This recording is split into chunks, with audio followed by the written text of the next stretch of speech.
Welcome to Expert Views on ADR Ever, a podcast about simplifying the traditional African method of settling disputes or the appropriate dispute resolution ADR in a bid to attract more users to settle their disputes or conflicts with mediation, ombuds, collaborative law, arbitration, restorative justice, early dispute resolution, negotiation, conciliation, and of course, early neutral evaluation. My name is DrChinweEgbunike, the Marketing Liaison of Ombuds Day 2024 American Bar Association Dispute Resolution and the host of Expert Views on ADR Ever video podcast show. I'm delighted to welcome Professor Maria Volpe to the Ever show. She is a professor of sociology, the director of the Dispute Resolution Program at John Jay College of Criminal Justice, City University of New York, and the director of the City University of New York Dispute Resolution Center, a university center focused on dispute resolution, research, and innovative program development. Professor Maria is an internationally known scholar who has lectured, researched, and written extensively about dispute resolution processes, particularly mediation, and has been recognized for her distinguished career in the field of dispute resolution. She wears many hats, so I've left the link to her profile. Welcome to the show, Maria. It's such an honor to have you. And it's so delightful to be here with you. Thank you so very much. So without further ado, the first question is, can you elaborate on the dispute resolution operations at the City University of New York, CNUY? Yeah, our operations are basically twofold at John Jay College of Criminal Justice, which is a senior campus of the City University of New York, better known as CUNY to all of us. CUNY has 25 campuses around New York City, and John Jay is one of them. In 1981, which now seems like many, many years ago, I started the Dispute Resolution Program, which is an academic program for our undergraduate students. In 1993, I started the CUNY Dispute Resolution Center, which, as you referred to earlier in the introduction, is an opportunity for us to do innovative programming and research in dispute resolution. So we have these two entities which are different, but we work collaboratively in providing a wide range of services and opportunities for the dispute resolution field. Okay, thank you so very much. The Center and the Research program is focused on dispute resolution. Yeah, everything that I do is dispute resolution focused. All right, just to clarify that. Thank you so very much. So what were some of the main challenges faced during the establishment of the Dispute Resolution Center and program? Okay, well, if we can put ourselves back to 1981, when the field was just sort of really beginning to gain some traction, it was really, really innovative to start something called dispute resolution at an undergraduate institution. So our students were hearing about it for the first time from us. The challenges were that almost no one knew anything about dispute resolution.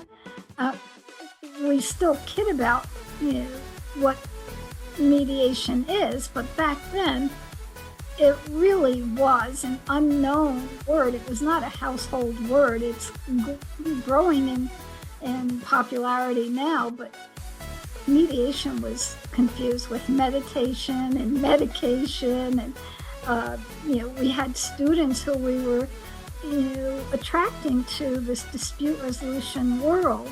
And what we offered at the time was a certificate for our students so that they could take coursework and be more proficient in understanding and resolving conflicts. So the challenges were with everyone, students, colleagues, and others, to gain acceptance of dispute resolution. The thing that was most powerful for us was that at the time, New York State was starting the Community Dispute Resolution Centers program, and they had passed legislation to create centers around New York State. So that became for us a really important piece of information that we would use and say, well, we're not the only ones interested in dispute resolution. The state has statewide legislation, and it actually started the community mediation programs around New York State. In 3 years, that legislation, which had been introduced as pilot legislation, became permanent legislation. That was a godsend for us, because now we had permanent legislation, and our students could go to the many dispute resolution centers to do their internships. We were beginning to see some permanency, some real traction in New York State. So for the early days of the program, it was just creating an opportunity for us to provide academic coursework and to gain name recognition for the field. By 1993, when we started the center, things had increased in popularity. More law schools by that time were introducing dispute resolution coursework. So we were no longer the only ones, and the Hewlett Foundation had sponsored or had supported conflict resolution theory building centers at many colleges around the country.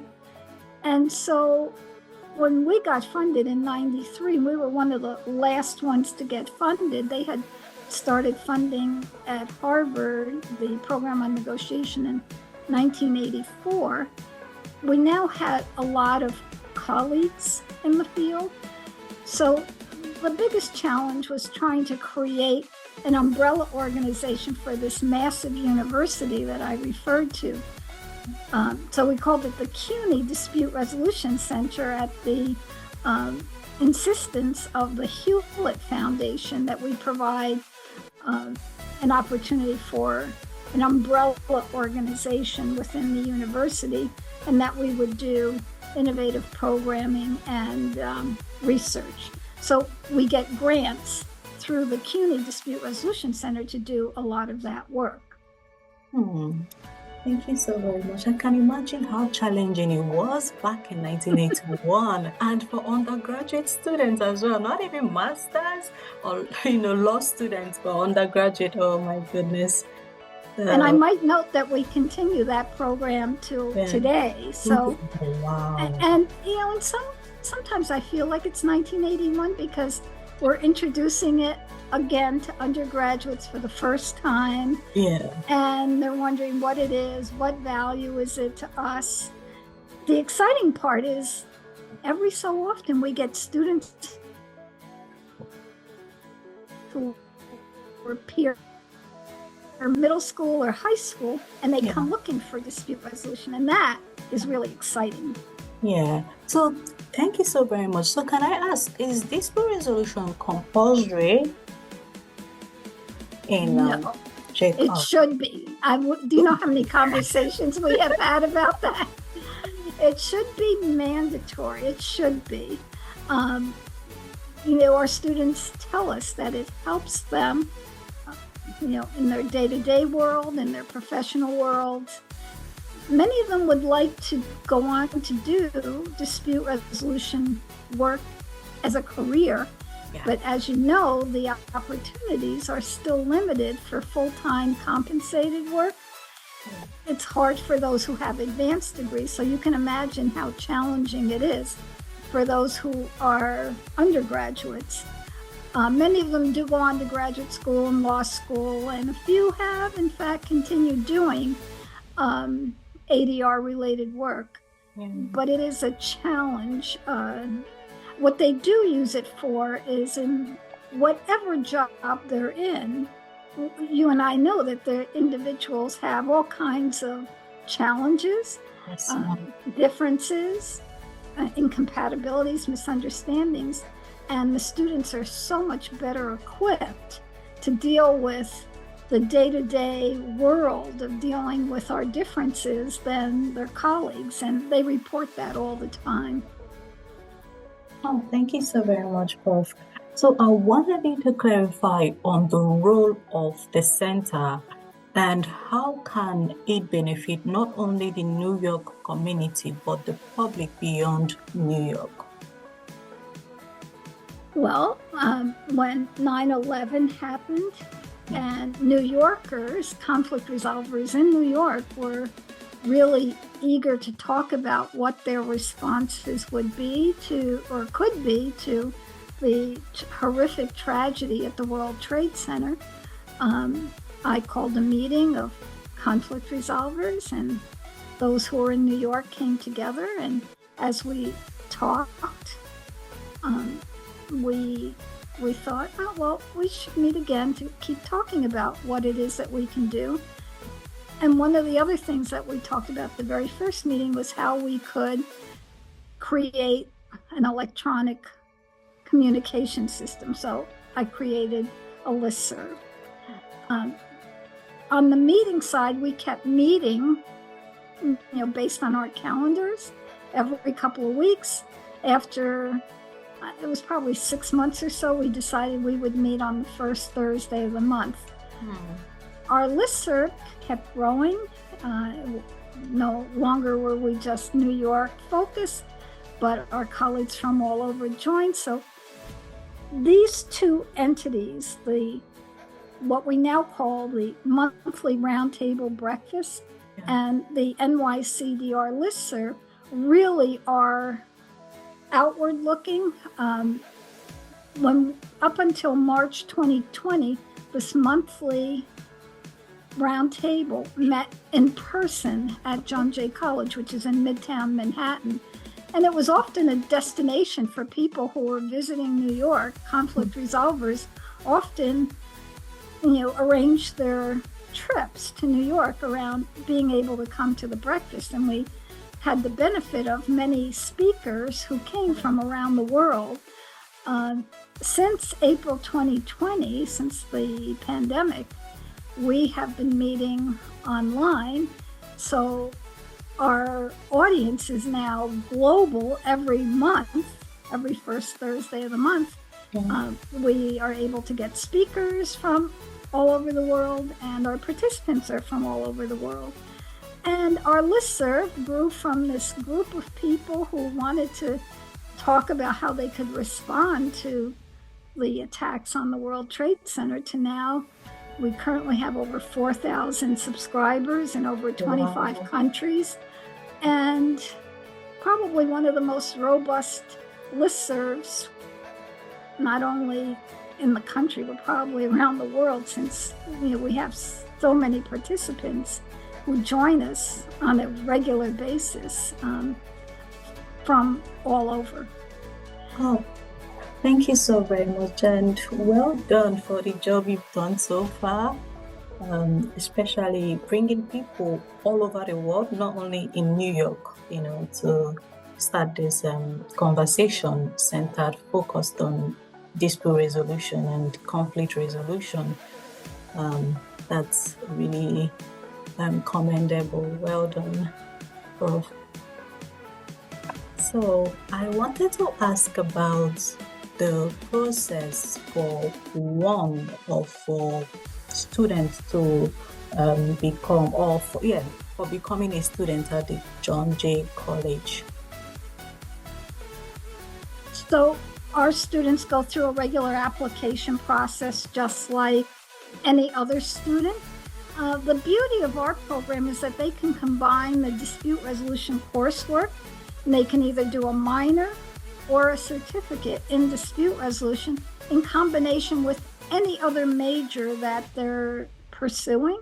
So they could be an English major, a public administration major, criminal justice, criminology, sociology, psychology. It doesn't matter, because as we know, dispute resolution is important for everyone, regardless of their field of study. So yeah, they apply like any other student. Yeah. More often than not, they find out about dispute resolution once they're at the college. Yeah. So they add it on rather than adding a different kind of minor or just taking random electives, which is what many students do. They pursue the certificate, and if they don't have time to do all the coursework for the certificate, then they pursue the minor. For the certificate, they actually get a lovely certificate at graduation, the same time that they get their diplomas. So, but there are no special requirements for admission to these dispute resolution coursework. Okay, thank but you. But you have to matriculate into the college, and you just can't sort of come and take courses. You have to go through that process at the college. Okay, thank you so very much. I wanted to ask about the master's program. Have you done? We don't have one. Okay. And most of that is limited resources. It's invaluable. We don't have a master's or a PhD program. Okay. All right. Thank you so very much. So how does the center promote diversity, equity, and inclusion? Yeah, we get called on a lot to do all kinds of initiatives. After 9/11, I did a whole series around Muslim, non-Muslim dialogues. And an outgrowth of that is that I've become the faculty advisor to the Muslim Students Association and the Arab Students Union.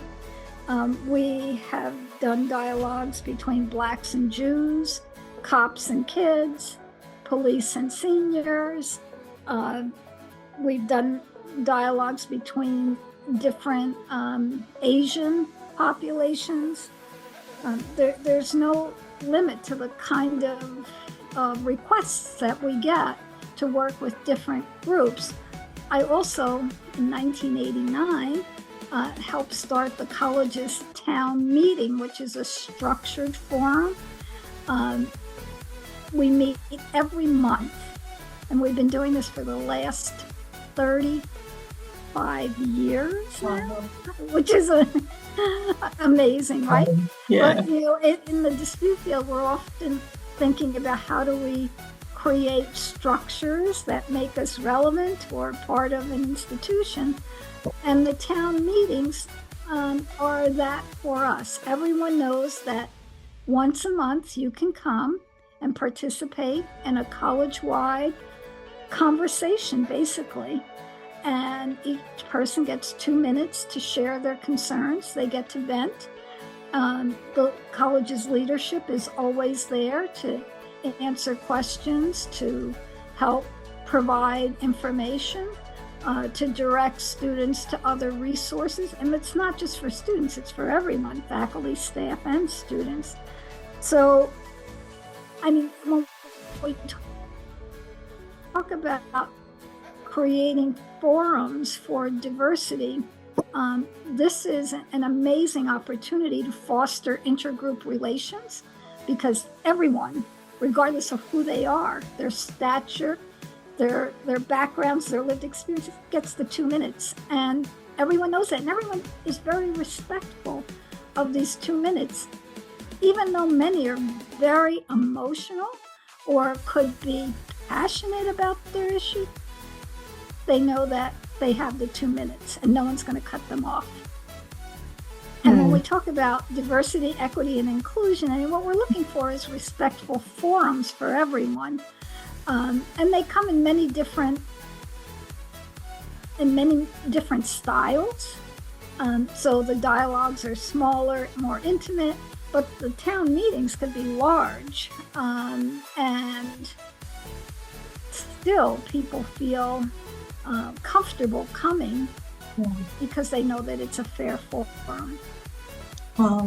Thank you so very much, Prof, for your contributions in. I might also note on the diversity side, I have done a lot of research on barriers to minority participation in the field.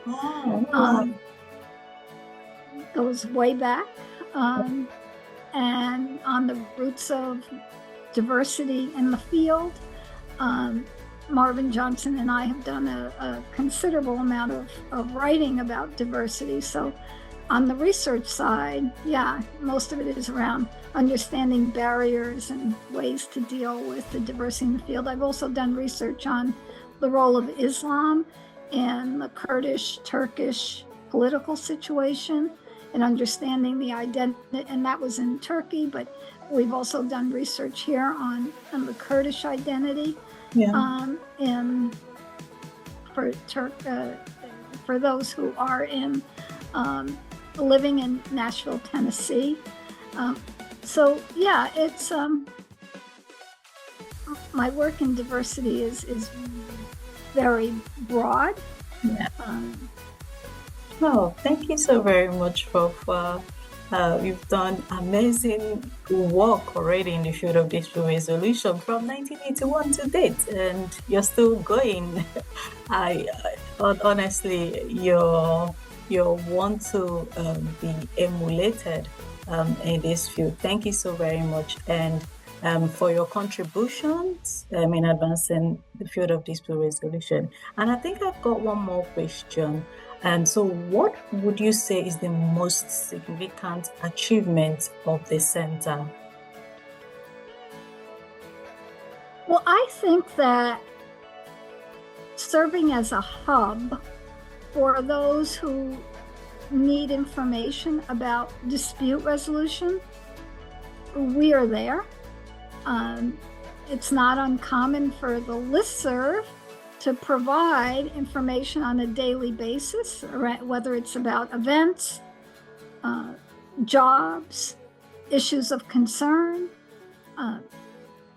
Everyone knows that there is a forum there for people to express themselves. It's an unmoderated forum, which means that if you have a concern, you can just raise it. No one monitors it in terms of censuring anyone.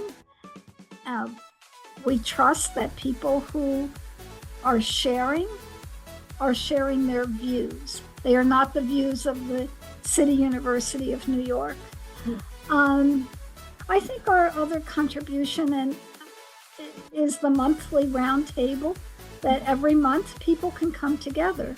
And we've been meeting online, which has been wonderful.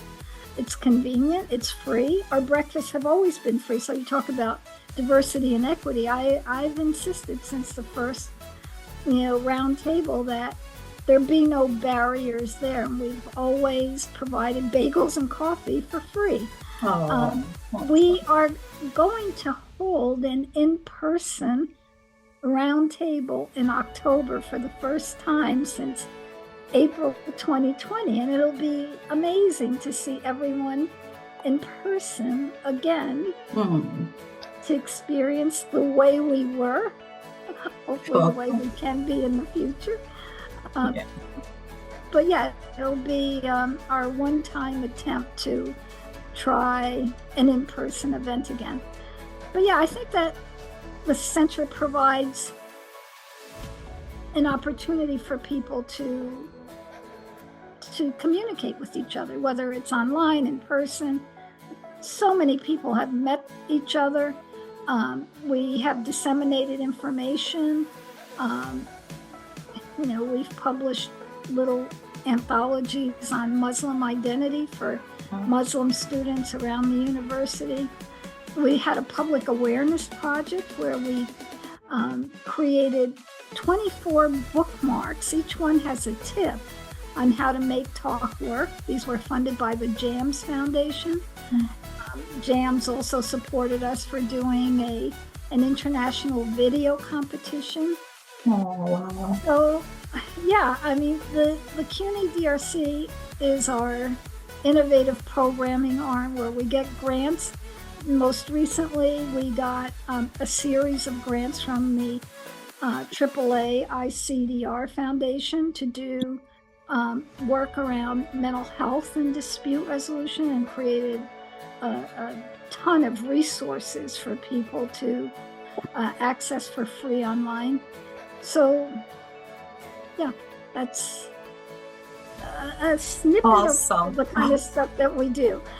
And I noticed at the beginning you talked about, dispute resolution in traditional African societies. Yeah. And in some ways, because we are housed in a university on a daily basis, we are the closest thing to being in the community, so that if someone has a concern or whatever, they can call in, they can visit. It's, we now call it conflict coaching, or we call it,